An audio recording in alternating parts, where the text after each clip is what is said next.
তো আমাদের লাস্ট যে টপিক আছে সেই টপিকটা হচ্ছে কি ডপলার ইফেক্ট আর কি। আর যেটা বললাম যে তোমাদের আমি একটা অ্যাসাইনমেন্ট দিব, সেটা অ্যাসাইনমেন্ট তোমাদের 10 দিন টাইম দিব। আর হচ্ছে কি এটা চ্যাপ্টার 7 এর উপর হবে অনলি, যেহেতু চ্যাপ্টার 7 এর উপর কোনো পরীক্ষা হয়নি আর কি।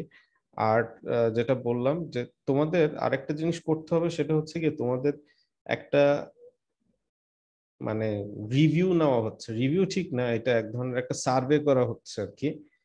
সো সেই সার্ভেটা তোমরা একটু পড়ে অ্যান্সার দিও আর কি। এটা করতে হয়তো 2 মিনিট সময় লাগবে, 4টা বা 5টা কোশ্চেন আর কি। এটা হচ্ছে আউটকাম বেসড এডুকেশনের কিছু আলতু ফালতু জিনিস। এটা আসলে তুমি তোমার নিজে যতটুকু বুঝো, মানে তোমাদের এই কোর্সের মধ্যে এই টপিক গুলো ছিল কি না, এইগুলা সম্পর্কে হচ্ছে কি তোমাদের একটা আসলে মতামত নেওয়া হচ্ছে।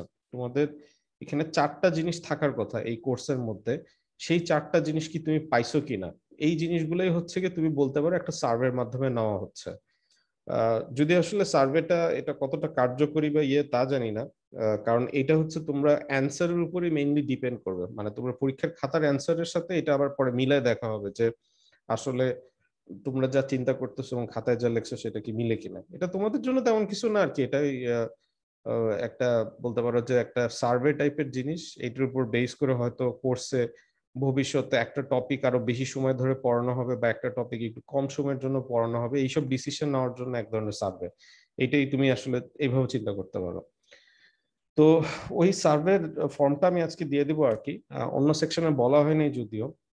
আর তোমাদের 2 সেকশন কি আমি বললাম, সেটা হচ্ছে কি তোমাদের আমি একটা রিভিউ ক্লাস মতো নিতে পারি, কিন্তু সেটা তোমরা 2 সেকশন কথা বলে একটা কমন টাইম দিও।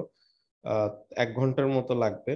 সেটা আমি জাস্ট রিভিউ দিব, ওইখানে কোনো অ্যাটেন্ডেন্সের কোনো ইস্যু থাকবে না। শুধুমাত্র মানে কোথায় কোথায় ইলেকট্রোম্যাগনেটিক্স কাজে লাগে বা আমরা কি কি পড়িয়েছি ইন জেনারেল সবকিছু সম্পর্কে একটা রিভিউ দিব আমি। আর আরেকটা জিনিস হচ্ছে কি যে তোমার আহ অন্য সেকশনের সাথেও কিন্তু তোমাদের একটু কথাবার্তা বলতে হবে, যেহেতু আমরা 2 জন 2 সেকশন নিচ্ছি আর কি।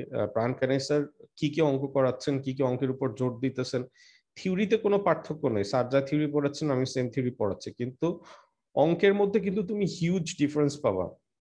প্রাণ কানাই স্যার নর্মালি হচ্ছে গিয়ে মানে প্রচুর অঙ্ক, মানে এখান থেকে সেখান থেকে অঙ্ক করান বা পরীক্ষায় দেন আর কি। সুতরাং অন্য সেকশন গুলোতে অবশ্যই খোঁজ নিবা যে অঙ্কের ব্যাপারে স্যার কি কি ইনস্ট্রাকশন দিচ্ছেন আর কি। তো আমি তাহলে শুরু করি আর কি। আমাদের লাস্ট টপিক হচ্ছে ডপলার ইফেক্ট। ডপলার ইফেক্ট তোমরা হচ্ছে কি ইন্টারমিডিয়েটে এসএসসি তে আমার মনে হয় পড়ে আসছো আর কি। তো ডপলার ইফেক্ট জিনিসটা কি? ডপলার ইফেক্ট জিনিসটা হচ্ছে গিয়ে when there is a relative motion between a time harmonic source and a receiver, the frequency of the wave detected by the receiver tends to be different from that of the emitted by the source. This phenomena is known as Doppler effect. মানে হচ্ছে গিয়ে ধরো একটা train আসতেছে, সবসময় যে উদাহরণটা দেওয়া হয় সেই উদাহরণটা তোমাদেরকে দিই। একটা ট্রেন আসতেছে, ট্রেনের যে ফ্রিকোয়েন্সিতে সে হচ্ছে একটা তোমার সাউন্ড তৈরি করছে, সেটা ধরো এরকম একটা ফ্রিকোয়েন্সি, সেটা ধরো ধরো 1 কিলোহার্জ একটা ফ্রিকোয়েন্সি ধরে নিলাম আর কি। ঠিক আছে?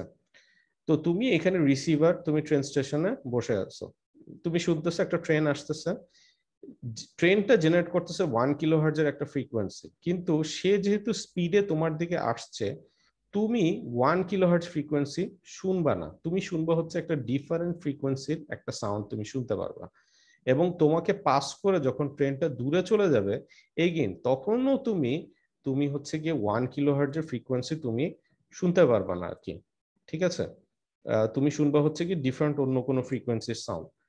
তো এই যে তোমার রিলেটিভ মোশনের কারণে এ তোমার দিকে আসতেছে বা তুমি ওর দিকে যাচ্ছ, এই যে রিলেটিভ মোশনের কারণে যে ফ্রিকোয়েন্সিটা যে চেঞ্জ হয়ে যাচ্ছে, মানে এটা প্র্যাকটিক্যালি তোমরা শুনতে পারবে, মনে হবে যে একটা এরকম করে একটা তোমার ধরো ফ্রিকোয়েন্সি কমে গেল বেড়ে গেল, এরকম একটু অদ্ভুত একটা ভ্যারিয়েশন পাবা আর কি। এই যে ভ্যারিয়েশনটা, মানে যে সোর্সটা যে তোমার যে সাউন্ডটা তৈরি করছে সে কিন্তু ফ্রিকোয়েন্সিটা সেমই আছে, কিন্তু এই যে একটু অদ্ভুত পরিবর্তন হয়, আমরা টোনে পরিবর্তন বুঝতে পারি আর কি।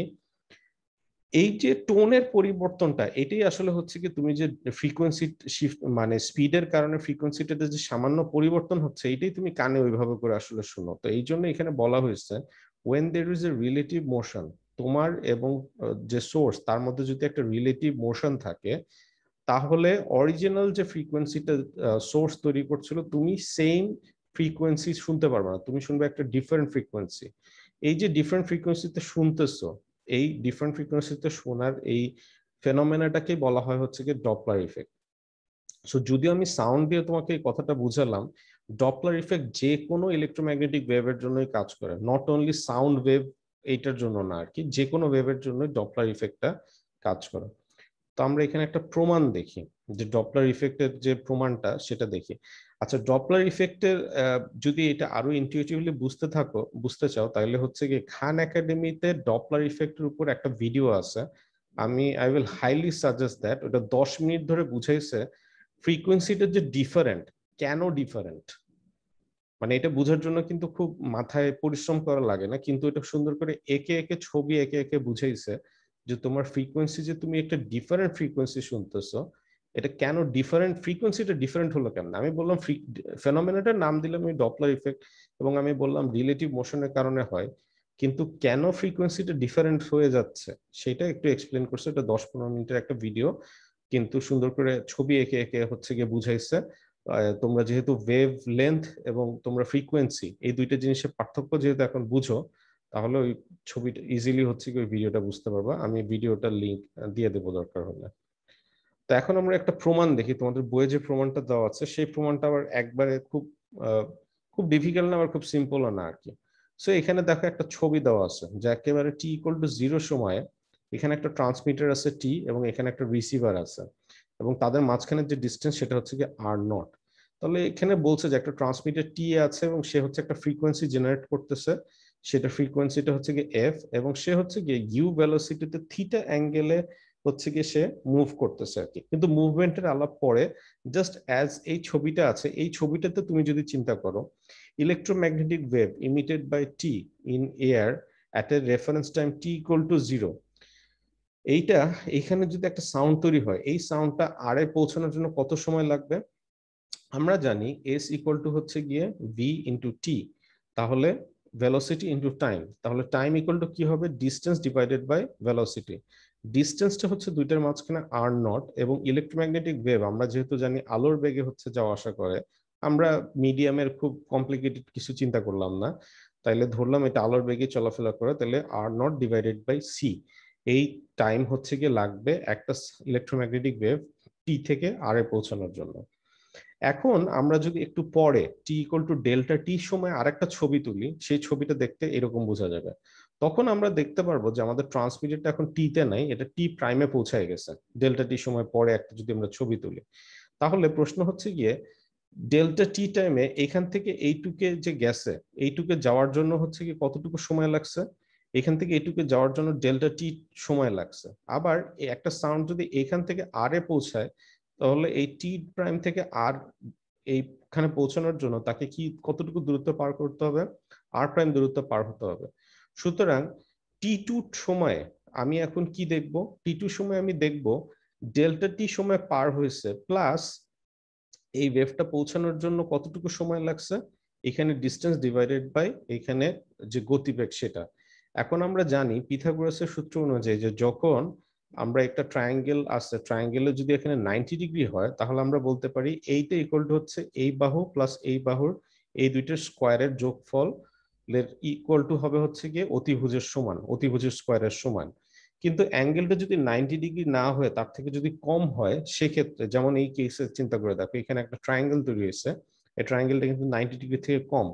সেক্ষেত্রে আমরা হায়ার ম্যাথে আমরা এটা দেখে আসছি এই সূত্রটা, সেটা হচ্ছে গিয়ে আর প্রাইম ইকুয়াল টু তুমি বলতে পারো যে এই যে r0 square plus u delta t square minus, এটা নর্মালি যদি এটা পিথাগোরাসের সূত্র হতো, এটা প্লাস এটা স্কোয়ার হয়ে শেষ হয়ে যেত, যেহেতু এটা 90 ডিগ্রি থেকে কম, তাইলে তোমাকে এটা বলতে হবে 2r0 u delta t cos theta to the power half. এই হচ্ছে গিয়ে আমাদের এখানে এই ত্রিভুজে আমরা এটা লিখতে পারি।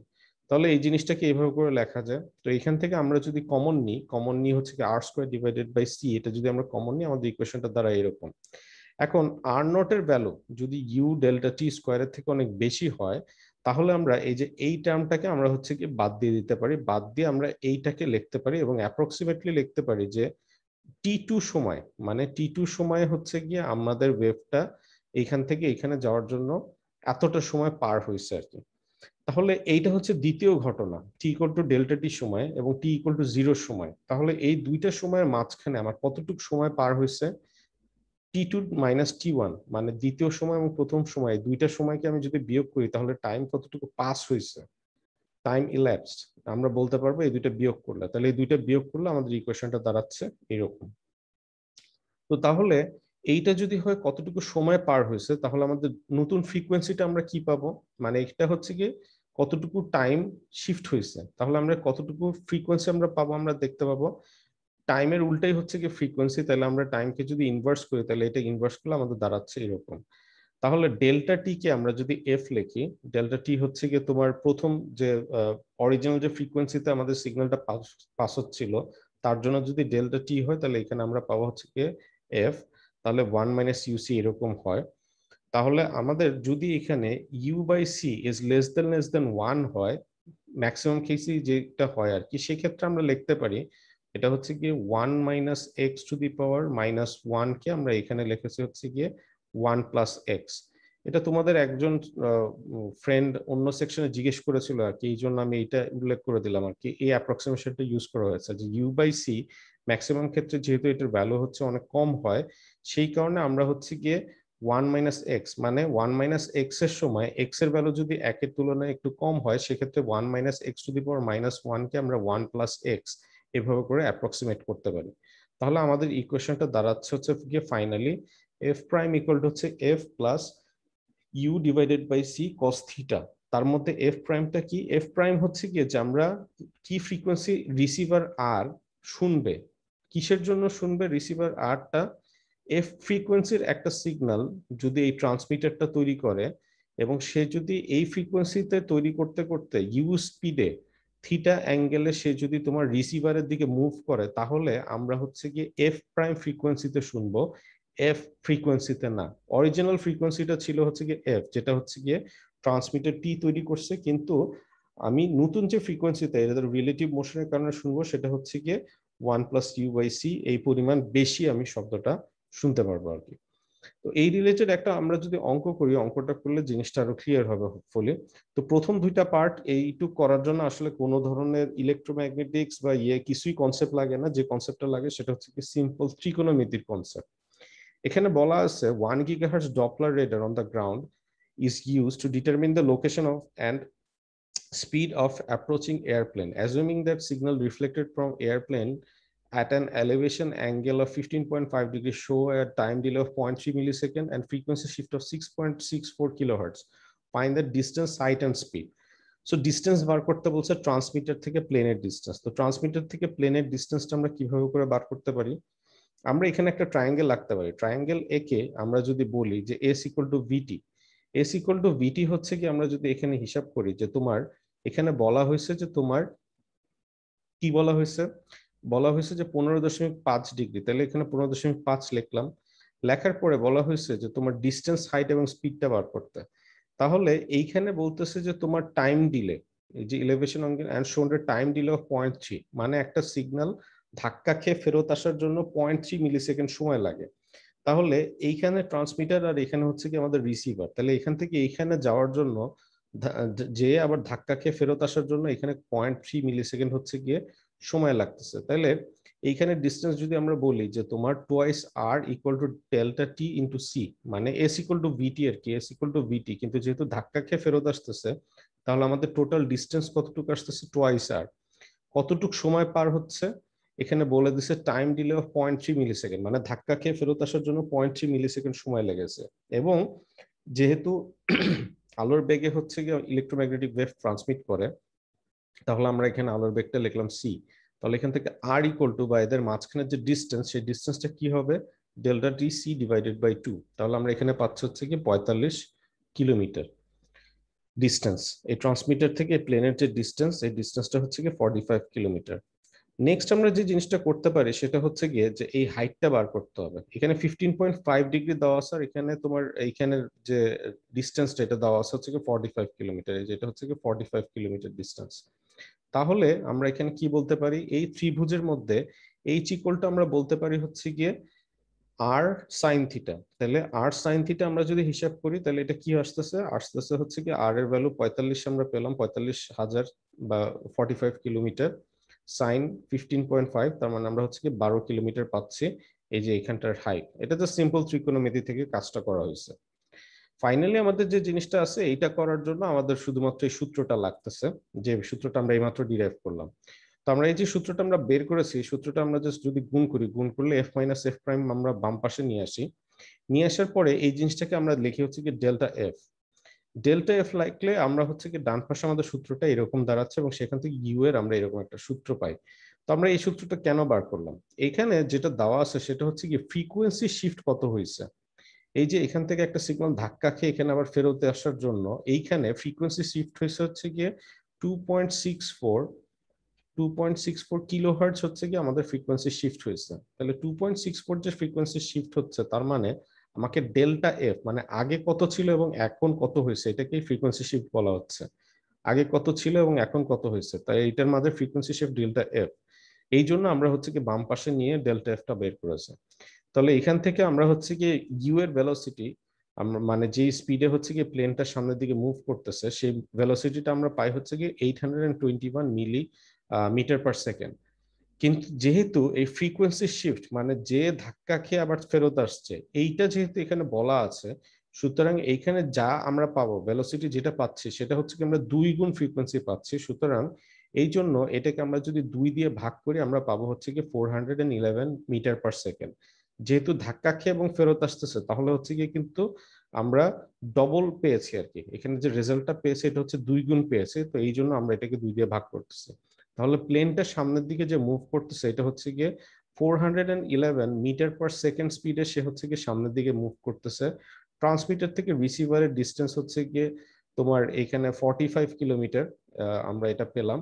এবং এইখানে প্লেন হচ্ছে গিয়ে তোমার আগের যে ডিস্টেন্স সেটা হচ্ছে গিয়ে আমরা এটা পেলাম হচ্ছে গিয়ে 12 কিলোমিটার আর কি। এই যে এটা আমরা এখানে 12 কিলোমিটার পেলাম আর কি। সো এই হচ্ছে কি তোমার মোটামুটি মানে আমাদের ইলেকট্রোম্যাগনেটিক্স এর এখানে যতটুকু পড়ানোর আছে সেটুকু। এখানে কারো প্রশ্ন থাকলে বলতে পারো। কারো প্রশ্ন নাই, তাহলে ফাইনালি আরেকটা জিনিস জাস্ট দেখাই দিই, সেটা হচ্ছে গিয়ে তোমাদের বাসায় পড়ার জন্য এই একটা জিনিস আমি তোমাদেরকে বলে দিচ্ছি, সেটা হচ্ছে কি ওয়েভ ভেক্টর। ওয়েভ ভেক্টর আমি অলরেডি দেখিয়েছি, কিন্তু শুধুমাত্র দেখিয়েছি হচ্ছে কি ওয়েভ নাম্বার পার্টটা। কিন্তু এইটাকে হচ্ছে গিয়ে তোমরা ভবিষ্যতে যদি তোমার অপটিক্স রিলেটেড যে কোনো কোর্স নাও, ফোটোনিক্স বলো ফাইবার অপটিক বলো, যে কোনো কোর্স যদি তুমি নাও তাহলে তুমি দেখতে পারবা যে ওয়েভ ভেক্টর যে জিনিসটা আছে, ওয়েভ ভেক্টর জিনিসটা হচ্ছে গিয়ে যে তোমার মানে এই ওয়েভ নাম্বারকে একটা ডিরেকশন হিসাবেও প্রকাশ করা হয়। এবং এই ডিরেকশনটা দিয়ে কি প্রকাশ করা হয়, আমরা নর্মালি এই পুরো ইলেকট্রোম্যাগনেটিক্স কোর্সে সব থেকে ইজিয়েস্ট ওয়ে আউট ধরে নিছি যে তোমার ইলেকট্রোম্যাগনেটিক ওয়েভটা এক্স এর দিকে প্রপাগেট করতেছে, জেড এর দিকে যাচ্ছে, এখানে যে ছবিতে দেওয়া আছে। কিন্তু যেটা যদি জেড এর দিকে না যেত, যদি জেড এর দিকে না যে কোনো একটা আরবিটারি ডাইরেকশনে যেত, তাইলে তুমি বুঝবা কিভাবে এটাকে কিভাবে করে প্রকাশ করা হয়। সেই সময় যেটা প্রকাশ করা হয় সেটা হচ্ছে গিয়ে ওয়েভ ভেক্টর দিয়ে তোমাকে সে সময় এটা প্রকাশ করা হয় যে সে কোন দিকে যাচ্ছে। তো কোন দিকে ওয়েভটা যাচ্ছে এর জন্য অনেক সময় এইখানে কে ডট আর এই সিম্বলটা ইউজ করা হয়। অনেক সময় না, ম্যাক্সিমাম সময় তোমরা যখন অপটিক্সে বা ফোটোনিক্সে পড়তে যাবা কে ডট আর এই ধরনের একটা টার্ম তোমরা পাবা। সো কে ডট আর সম্পর্কে যতটুকু ভেঙে বোঝানো সম্ভব, আমি যে বইয়ের থেকে এই পার্টটুকু নিছি এটা আসলে হচ্ছে গিয়ে অপটিক্সেরই একটা বই, অপটো ইলেকট্রনিক্স এর একটা বই। তোমরা যদি কেউ ফোর্থ ইয়ারে 4-2 যে অপটো ইলেকট্রনিক্স নাও, ওই বইয়ের ফার্স্ট চ্যাপ্টারে তোমরা ম্যাক্সওয়েলস ইকুয়েশন এবং এই জিনিসটা পাবা। সো ওই বইয়ের থেকে আমি হচ্ছে কি বেসিক্যালি এটা আরো ভেঙে লিখেছি আর কি। এইটা এর জন্য পড়ে দেখবা যে এখানে কি লেখা আছে। এটা হ্যান্ডআউটস ফোল্ডারের মধ্যে আমি প্রথম থেকে দিয়ে রাখছিলাম। তো এই জাস্ট তোমাদের ওয়েভ নাম্বারটা দেওয়া আছে, ওয়েভ নাম্বার এবং ওয়েভ ভেক্টর এই দুইটা জিনিস কি এই জিনিসটা এখানে আরো বিস্তারিত ভাবে পড়লেই বুঝতে পারবা। আর নেক্সট আরেকটা জিনিস যেটা আমি দেখাতে যাচ্ছিলাম সেটা হচ্ছে গিয়ে যেটা আমি বললাম যে তোমাদের একটা রিভিউ এর জন্য টাইম বলছি, যে টাইম যদি তোমরা করতে পারো তাহলে আমাকে দিতে পারো, আমি তোমাদেরকে একটা রিভিউ নিব। আর যদি না দিতে পারো তো নাই। কিন্তু যে জিনিসটা একটা পড়ানো একটা ফরজ কাজ আমার জন্য সেটা হচ্ছে ইলেকট্রোম্যাগনেটিক স্পেকট্রামটা দেখানো। আমরা যে পুরো ইলেকট্রোম্যাগনেটিক্স পড়ালাম, electromagnetic plane propagating wave, plane propagating wave বলতে কি আসলে কি বোঝায়, শুধু কি আলোই বোঝায়? এইটা আসলে ফ্রিকোয়েন্সি কত, ফ্রিকোয়েন্সির উপর বেস করে আমরা কিন্তু এটা সারা জীবনই আমরা দেখে আসছি কিন্তু সেটা ওইভাবে করে হয়তো জানি না। এই প্লেন প্রপাগেটিং ওয়েভ যখন এটার ফ্রিকোয়েন্সি খুব লো হয়, ইলেকট্রোম্যাগনেটিক ওয়েভের মানে ইলেকট্রোম্যাগনেটিক ওয়েভ বলতে আসলে কাকে বোঝানো হয়, এর ফ্রিকোয়েন্সি যখন খুব লো হয় এই জিনিসটাকে আমরা হচ্ছে কি পানির তলে সাবমেরিনে কমিউনিকেশনের জন্য ইউজ করা হয় আর কি। এটা হচ্ছে কি 10 হার্টজ থেকে শুরু করে 10⁻²হার্টজ মানে 100 হার্টজ পর্যন্ত আমরা হচ্ছে কি পানির তলে সাবমেরিনে সোনার সেন্সর বা এই ধরনের পানি ডিপ সি কমিউনিকেশনে আমরা এই ধরনের জিনিসপত্র ইউজ করি। ফ্রিকোয়েন্সি যখন আরেকটু বাড়ে তখন আমরা যে কানে যে শব্দগুলো শুনি সেটা হচ্ছে 20 থেকে 20 হাজার কিলোহার্টজ, সেগুলা হচ্ছে গিয়ে এই রেঞ্জের মধ্যে পড়ছে। আরো হাই ফ্রিকোয়েন্সিতে গেলে সেটা হচ্ছে কি আল্ট্রাসাউন্ড হয়, যেটা তোমরা লাস্ট সেমিস্টারে হয়তো 2 তে দেখে আসছো। আল্ট্রাসাউন্ড সম্পর্কে হয়তো কিছুটা পড়ে আসছো। আল্ট্রাসাউন্ডের অনেক কাজ আছে আর কি, শুধুমাত্র মানে বাচ্চা কোথায় আছে ওইটা দেখা ছাড়াও আল্ট্রাসাউন্ড দিয়ে ক্লিনিং করা হয়, ইলেকট্রিক্যাল ইঞ্জিনিয়ারিং ক্লিনিং করা হয়, আল্ট্রাসাউন্ড দিয়ে ওয়েল্ডিং করা হয়, আল্ট্রাসাউন্ড দিয়ে হচ্ছে কি তোমার আরো অসংখ্য কাজ করা হয়, আল্ট্রাসাউন্ড দিয়ে অনেক ইন্ডাস্ট্রিয়াল অ্যাপ্লিকেশন আছে আর কি। এই ফ্রিকোয়েন্সি গুলোতে আবার ভেরি লার্জ স্কেল ফ্রিকোয়েন্সি বলা হয়, এবং এর থেকে আরো উপরে গেলে এটা হচ্ছে কি ইউএইচএ ফ্রিকোয়েন্সি যায়, এগুলো হচ্ছে কি সব কমিউনিকেশনের জন্য ইউজ করা হয়। এবং এই জন্য তুমি টুইস্টেড পেয়ার কেবল ইউজ করতে পারো, যেটা আমরা ইন্টারনেটে ইউজ করি আর কি। তো এর থেকে ফ্রিকোয়েন্সি তুমি যদি আস্তে আস্তে আরো বাড়াতে থাকো তাহলে তুমি এটা পাবা হচ্ছে কি 2 গিগাহার্টজের কাছাকাছি। এই যে 800-900 মেগাহার্টজ বা এখান থেকে শুরু করে যেমন 800 মেগাহার্টজ, 1200 মেগাহার্টজ, 1800 মেগাহার্টজ, এই ধরনের ফ্রিকোয়েন্সি গুলা নর্মালি আমাদের মোবাইল গুলা ইউজ করে মোবাইল ট্রান্সমিশনের জন্য। 2.4 গিগাহার্টজ তো সবাই জানি আমরা যে 2.4 গিগাহার্টজ আমাদের রাউটারে ইউজ করা হয়, ব্লুটুথে ইউজ করা হয়। সো 2.4 গিগাহার্টজ, 5 গিগাহার্টজ এগুলো হচ্ছে পুরো জ্যাম প্যাক ফ্রিকোয়েন্সি এই সাইডে। এরপরে আমরা যখন আরো উপরে যদি যাই তাহলে হচ্ছে কি তোমার 7-8 গিগাহার্টজ, 6 গিগাহার্টজ, 10 গিগাহার্টজ, 12 গিগাহার্টজ সেই সব জায়গায় হচ্ছে কি আমাদের স্যাটেলাইট কমিউনিকেশন এইসব জিনিসগুলো বেশি হয়। নর্মালি 10-12 গিগাহার্টজ যেসব জায়গায় বেশি হয় ওই ব্যান্ডউইথে আমাদের বঙ্গবন্ধু স্যাটেলাইট হচ্ছে কি অ্যারাউন্ড 6 থেকে 12 গিগাহার্টজের অনেকগুলো ট্রান্সপন্ডার আছে আর কি, অনেকগুলো ফ্রিকোয়েন্সিতে। তারপরে এই ধরনের ফ্রিকোয়েন্সির জন্য মানে এক জায়গা থেকে আরেক জায়গায় পাঠানোর জন্য তোমাদের ইউজ করা হয় হচ্ছে কি নর্মাল তার না, সে সময় তোমাকে আস্তে আস্তে বাতাসে মুভ করাতে হবে অথবা ওয়েভ গাইডে মুভ করাতে হবে। ওয়েভ গাইড কি জিনিস তোমরা হয়তো 4th ইয়ারে যদি এই সাবজেক্ট নাও মাইক্রোওয়েভ তাহলে বুঝতে পারবা। আরো হাই ফ্রিকোয়েন্সিতে গেলে তুমি তখন এইগুলা হিট হিসেবে পাও। গরম আমরা যাকে বলি, গরমটাও এক ধরনের ইলেকট্রোম্যাগনেটিক ওয়েভ, মানে তাপ, হিট।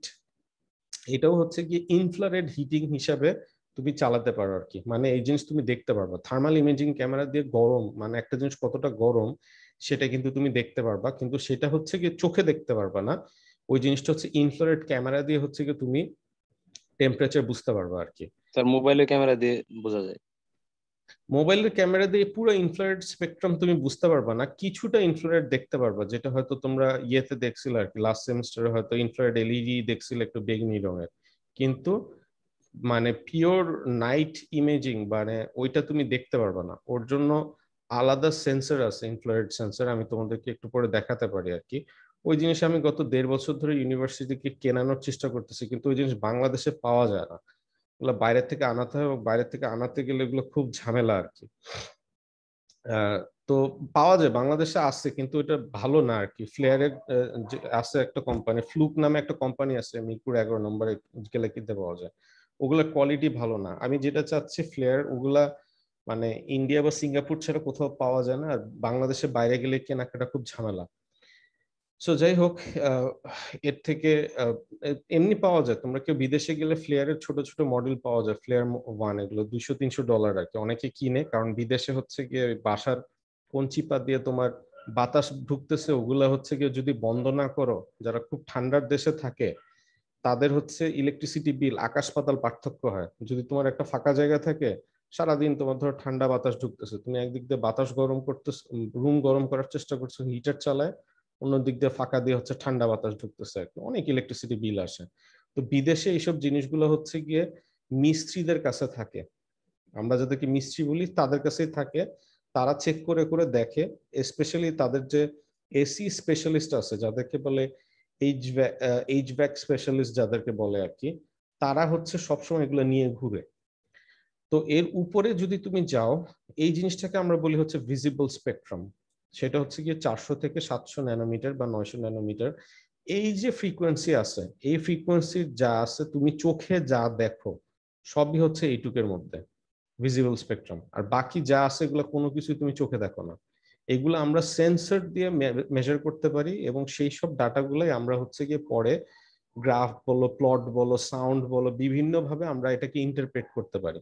কিন্তু চোখে তুমি দেখো 400 থেকে 700 ন্যানোমিটার বা 0.4 থেকে 0.7 ন্যানোমিটার রেঞ্জের, এবং এর থেকে আরেকটু হাই ফ্রিকোয়েন্সিতে গেলে 1.55 মাইক্রোমিটার বা 1550 ন্যানোমিটার রেঞ্জ বা 1300 ন্যানোমিটার রেঞ্জ।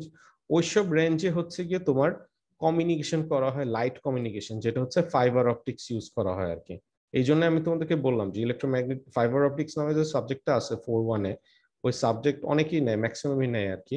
ওই সাবজেক্ট পড়তে গেলে তুমি আবার দেখবে ইলেকট্রোম্যাগনেটিক্স এর অনেক জিনিসপত্র ফেরত আসতেছে।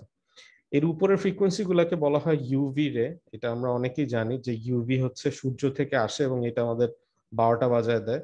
এবং ইউভির একটা ক্লাস আছে এতটাই ডেঞ্জারাস যে আমরা জানি ইউভি ক্যান্সার তৈরি করে, কিন্তু ইউভির এমন কিছু ইউভি আছে যেটা হচ্ছে তোমার শরীরে রাখলে তোমার ক্যান্সার হবে, এটা মাস্ট শিওর আর কি। এবং ইউভি দিয়ে কিন্তু করোনা মারা যায়, এটা তোমরা জানো বা না জানো। ইউভি দের একটা ক্লাস আছে তোমার, এটা ক্লাস 3 না কি জানি বলে আর কি, ক্লাস 3 ইউভি আর কি। কিন্তু ওই সময় তুমি রুমে থাকতে পারবে না। ওই ধরনের লাইট দিয়ে, রবট দিয়ে হচ্ছে কি অনেক জায়গায় এই তোমার স্যানিটাইজ করা হয় আর কি। যেমন ধরো বাথরুমের সমস্ত চিপা চিপায় তো তুমি আসলে পরিষ্কার করে সাবান দিয়ে করা ডিফিকাল্ট, কিন্তু লাইট মারলে তো সব জায়গায় যায়। তো এরকম ইউভি ইউভি ক্লিনিং আছে, ইউভি অনেক প্রোডাক্ট আছে যেগুলো দিয়ে হচ্ছে কি মেডিকেল গ্রেডের জিনিসপত্র পরিষ্কার করা হয় আর কি। ইন্টেন্স লাইট দেওয়া হয়, ওর মধ্যে ব্যাকটেরিয়া ট্যাকটেরিয়া সব মরে শেষ হয়ে যায় আর কি। আরো হাই ফ্রিকোয়েন্সিতে তুমি যদি যাও তাহলে অবশ্যই এগুলো জানো তোমরা, X ray, alpha, beta, gamma, তারপর গামা রে আছে। আরো হাই ফ্রিকোয়েন্সিতে তুমি যদি যাও তাহলে তুমি যাওয়া হচ্ছে কি কসমিক ব্যাকগ্রাউন্ড রেডিয়েশন, যেটা হচ্ছে কি আমরা অনলি পাই স্পেসে আর কি। যে অনেক আগে স্পেস বা অ্যাস্ট্রোনমি ছাড়া এগুলো আমাদের আসলে কোনো কাজের জিনিসে আমরা তেমন একটা ইউজ করি না, মানে তথাকথিত কোনো কাজে ইউজ করি না। এবং উপরের এইসব জিনিসগুলো হচ্ছে গিয়ে নিউক্লিয়ার ফিজিক্স বলো, কিংবা তোমার কিন্তু সাবজেক্ট আছে নিউক্লিয়ার মেডিসিন নামে একটা সাবজেক্ট আছে। এবং আমার পরিচিত একজন ছিলেন, উনি কানাডায় চলে গেছেন অনেক আগে। ইউএস এর একটা প্রজেক্ট উনি কাজ করতেন, তার কাজ ছিল হচ্ছে কি বাংলাদেশের হাসপাতালের এক্সরে মেশিন গুলো যে আছে তাদের প্রোটেকশন নিশ্চিত করা আর কি। কারণ হচ্ছে গিয়ে তুমি একবার এক্সরে নিলে কোনো সমস্যা নাই, কিন্তু সমস্যা হচ্ছে কি যে এক্সরে করাচ্ছে, আগে যে এক্সরে মেশিন গুলো ছিল একেবারে সামনাসামনি দাঁড় করায় সে হচ্ছে এক্সরে করাতো আর কি। যে কন্টিনিউয়াসলি 100টা এক্সরে করতেছে দিনে, সে কিন্তু খুব জলদি তার ক্যান্সার হওয়ার সম্ভাবনা অনেক বেড়ে যায় সে যদি ঠিক মতো প্রোটেকশন ইউজ না করে।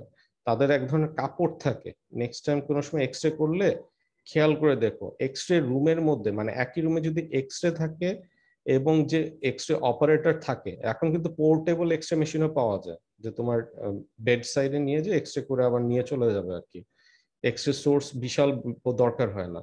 ওই সময় হচ্ছে কি এক ধরনের কাপড় বা এক ধরনের জ্যাকেট, মানে বুলেট প্রুফ জ্যাকেটের মতো দেখতে হয়, ওই ধরনের জিনিস পরে নিতে হয় আর কি।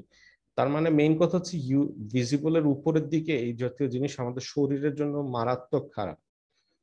তো যাই হোক, মানে 5G নিয়ে যাদের টেনশন আর কি, 5G হচ্ছে এই যে এইখানে, এই যে একেবারে 2 গিগাহার্জের উপরে এইখানে আছে। আর 5G যেটা বিদেশে অনেক জায়গায় ইউজ করে সেটা হচ্ছে কি 40 গিগাহার্জের উপরে, যে এই রেঞ্জে অনেকে আবার গিয়ে ইউজ করে আর কি। ইউএসএ তে ইউজ করে 30 থেকে 50 গিগাহার্জ, যেটাকে তোমার ইয়ে বলে আর কি, মিলিমিটার ওয়েভ বলে আর কি। তো ওগুলা শরীরের জন্য খারাপ কি খারাপ না, এখন পর্যন্ত যা রেজাল্ট পাওয়া গেছে এগুলো কোনোটাই শরীরের জন্য খারাপ না, কারণ এগুলো আয়োনাইজিং রেডিয়েশন না। কিন্তু ব্যাপারটা হচ্ছে কি যে 2.4 গিগাহার্টজে কিন্তু তুমি মাইক্রোওয়েভ ওভেন চালাও। সুতরাং শুধুমাত্র ফ্রিকোয়েন্সি কিন্তু ব্যাপার না, তুমি কত ফ্রিকোয়েন্সি, কত পাওয়ার এবং কতক্ষণ ধরে তোমার শরীরে দেওয়া হয়েছে, এই তিনটা জিনিস মিলায় হচ্ছে কি তুমি একটা জিনিস কতটা ক্ষতিকর সেটা তুমি বুঝতে পারবে আর কি। হাই ফ্রিকোয়েন্সিতে নর্মালি হচ্ছে পাওয়ার খুবই কম থাকে এবং এগুলো বিম ফর্মিং অ্যান্টেনার থাকে, মানে তোমার একেবারে ডাইরেক্ট লাইন অফ সাইট ছাড়া তুমি কমিউনিকেশন করতে পারবে না। সুতরাং জিনিসগুলোকে যেভাবে করে বলা হচ্ছে ব্যাপারগুলো সেরকম না এখন পর্যন্ত, যতটুকু রিসার্চ পাওয়া হতেছে আর কি। স্যার, সো হ্যাঁ বলো। স্যার আমি দেখছিলাম যে ওই মোবাইল যদি কেউ 15 মিনিট কথা বলে তাহলে ওই যে সাইডে কথা বলে ওই সাইডের ওই মস্তিষ্কের মধ্যে রক্ত জমাট মানে বাড়তে শুরু করে আস্তে না, আস্তে। এইটা হচ্ছে একটু বেশি ফালতু জিনিস দেখে ফেলছো আর কি তুমি। কিন্তু ব্যাপারটা হচ্ছে কি লোকজন মানে আমাদের ব্রেইনের টিস্যু হচ্ছে কি সব থেকে সফট এবং সব থেকে বেশি গিয়ে, তো এই জন্য লোকজন বলে যে তুমি লং অ্যামাউন্ট অফ টাইম কথা বললে মোবাইল ফোনে কিন্তু 5-6টা অ্যান্টেনার থাকে, একটা দুইটা না কিন্তু। তোমরা দেখবা যে তোমাদের যাদের ফোনের পিছনের ব্যাক পার্টটা হচ্ছে মেটাল, তুমি দেখবা মেটাল হলেও কিছু কিছু অংশ কিন্তু ফাঁকা থাকে, প্লাস্টিকের জায়গা থাকে আর কি, ওইসব জায়গায় অ্যান্টেনার গুলো থাকে। সো ওই অ্যান্টেনার গুলো চেষ্টা করো তোমাদের বিটিএস এর সাথে কানেকশন করার জন্য।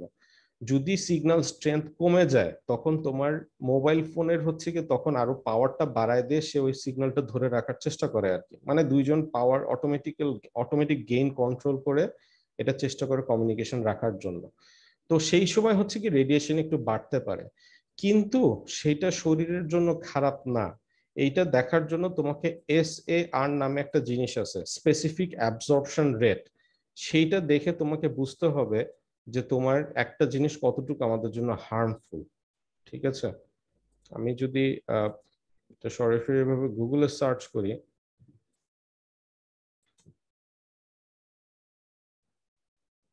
এই যে স্পেসিফিক অ্যাবজর্পশন রেট যেটাকে বলা হয় আর কি, সার।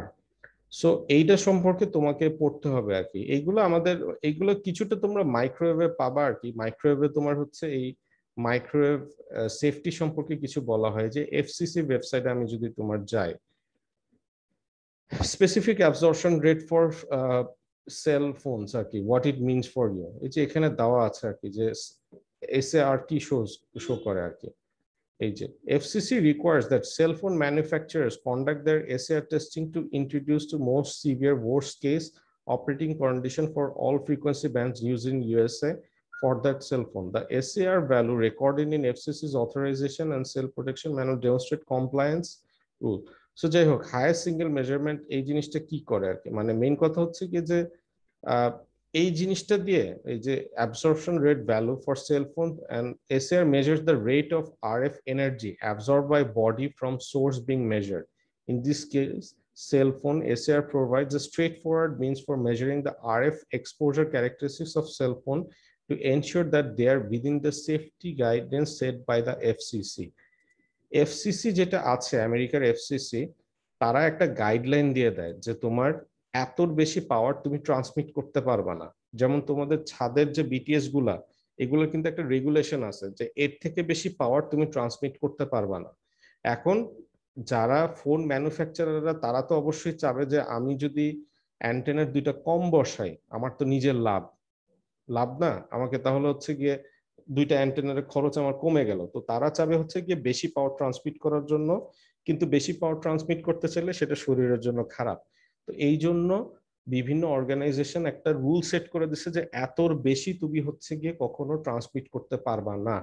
সো এই জাতীয় রুল যত মানে আমেরিকায় যেমন FCC এটা এনশিওর করে, বাংলাদেশে BTRC এটা হচ্ছে এনশিওর করে যে তোমার ফোনগুলা কি আদৌ ঠিক কিনা।